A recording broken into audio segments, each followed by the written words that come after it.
মানুষে মনে করে আম অত সোজা, একবারে সহজ। এই যে 3 ফুট হাইট বোর্ড, ও নিচে গিয়া টানা মারা লাগে। এই গাম পরে বাইয়া বাইয়া গাম পরে টানা নিচে গিয়া মারা লাগে, লাগাল পানি যায় না, লককে আমার লাগে রিক্স হচ্ছে। এর মধ্যে বোর্ড বাইরের দিকে খাই খাইত করে ডিজাইনই খাইতো। তখন যদি একটু উনিশ বিশ হতো আমার কোনো শুরু থেকে লাগাল ভাই। একটা মাইরা দেখাও। ঠিক আছে, মনে করো তো সুজা আবার শেষ সীমানা। ওই যে রে আদি ধরা যায় না, আদি ধরা যায় না। মনে করো ওটা কোন সুরত দুই রান্না।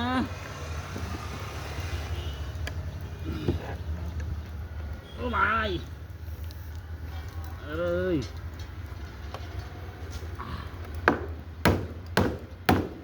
ওই দিলাম মাইরা, কত কষ্ট করে আগে ধরা লাগে, দুইটা মারা লাগে, অত সুজা না। দেখা যায় সহজ, করলে বুঝা যায়, গাড়ি বাচ্চা যায়।